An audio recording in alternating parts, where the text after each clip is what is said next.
നമസ്കാരം കൂട്ടുകാരെ. ഇന്നത്തെ എൻ്റെ റെസിപ്പി ചെറുചേമ്പ് കറി വെച്ചതാണ്. ചോറിന് ഒരു എക്സലൻറ്റ് സൈഡ് ഡിഷാണ്. നമ്മുടെയൊക്കെ ചെറുപ്പകാലത്ത് നമ്മുടെ മുതിർന്നവർ സ്ഥിരമായിട്ട് വെച്ച് തരുന്ന ഒരു കറിയായിരുന്നു. വെസ്റ്റേൺ നാടൻ റെസിപ്പിയിലേക്ക് എല്ലാവർക്കും സ്വാഗതം. സാധാരണയായിട്ട് നമ്മൾ ഈ ചേമ്പ് കറി വെക്കാൻ മടിക്കുന്നതിൻ്റെ കാരണം ഇത് ചിരണ്ടുമ്പം കൈ ചൊറിയുന്നു എന്നതാണ്. ഇവിടെ ആഫ്രിക്കക്കാർ വെക്കുന്ന മെത്തേഡാണ് ഞാൻ ഉപയോഗിക്കുന്നത്. ഇവർ ആദ്യമേ ഈ ചേമ്പ് ഒരു 20 മിനിറ്റ് സ്റ്റീം ചെയ്യും. ഏകദേശം 90% ഇവർ വെന്തെടുത്തിട്ടാണ് പിന്നെ ഇവർ കറിയെന്നല്ല പറയുന്നത്, സ്റ്റൂ എന്നാണ് പറയുന്നത്, അവർ സ്റ്റൂ വെക്കുന്നത്. അപ്പോൾ ആ മെത്തേഡ് തന്നെ നമുക്കിവിടെ ഉപയോഗിക്കാം.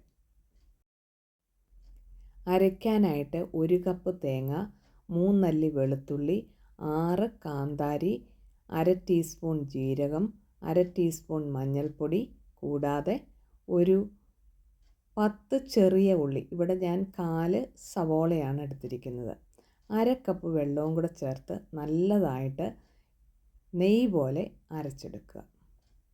ഇതിനോടകം വെന്ത ചേമ്പ് തൊലി കളഞ്ഞ് റെഡിയാക്കിയിട്ടുണ്ട്. അത് ഒരു ചട്ടിയിലേക്കോ ഒരു നോൺ സ്റ്റിക്കിൻ്റെ പാത്രത്തിലേക്കോ ഇടുക.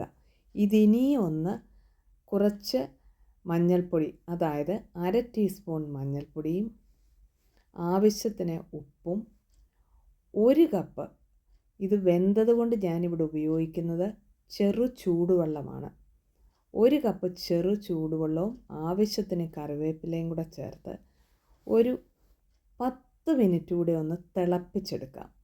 അപ്പം 100% ഇത് വെന്ത് കിട്ടും. സാധാരണ ചേമ്പ് കറി വെക്കുമ്പോൾ കറിയുടെ ചാറ് ഇച്ചിരി നീണ്ടാണ് ഇരിക്കുന്നത്. കാരണം ചേമ്പ് കറി കുറുകി വരുന്ന ഒരു കറിയാണ്. ഇതിൽ ചേർത്ത 1 കപ്പ് വെള്ളത്തിൽ നിന്ന് ഇത് കുറഞ്ഞ് ഒരു 1/2 കപ്പ് വെള്ളം ആകുമ്പോഴേക്കും നേരത്തെ അരച്ചു വെച്ചിരുന്ന തേങ്ങ അരച്ചത് ഇതിലേക്ക് ചേർത്ത് കൊടുക്കുക. തീ ഏറ്റവും കുറയ്ക്കുക. ഏത് കറിക്കാണേലും തേങ്ങ അരച്ചതിന് ശേഷം കറി തിളയ്ക്കാനായിട്ട് ഇടയാക്കരുത്. നല്ലതായിട്ടൊന്ന് ആവി വന്ന് കഴിയുമ്പോഴത്തേക്ക് ഇത് ഓഫ് ചെയ്യുക. ഇടയ്ക്കൊന്ന് ഇളക്കി കൊടുക്കുക. ഇനിയും താളിപ്പ് ചേർക്കാനായിട്ട് പോകുന്നത് സാധാരണ പോലെ തന്നെ കടുക് പൊട്ടിച്ച് വെളിച്ചെണ്ണയാണ് ഉപയോഗിക്കുന്നത്. കുറച്ച് ചെറിയ ഉള്ളിയും കൂടെ അരിഞ്ഞിട്ട് കറിവേപ്പിലയും കൂടെ മൂപ്പിച്ച് ആ താളിപ്പും കൂടെ ഇതിലേക്ക് ചേർക്കുകയാണ്. ഇത് ചേർത്തതിന് ശേഷം അടച്ച് വീണ്ടും ഒരു 5 മിനിറ്റ് കൂടെ വെക്കാം. കറിക്ക് നല്ല രുചി കിട്ടാനായിട്ടാണ് ഇങ്ങനെ ചെയ്യുന്നത്. ഇപ്പോൾ നല്ല രുചിയേറിയ ചെറു ചേമ്പ് കറി ഇവിടെ റെഡിയായിട്ടുണ്ട്.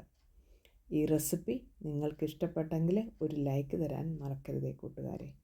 ആദ്യമായിട്ട് കാണുന്നവർ ഒന്ന് സബ്സ്ക്രൈബ് ചെയ്ത് സപ്പോർട്ട് ചെയ്യുക.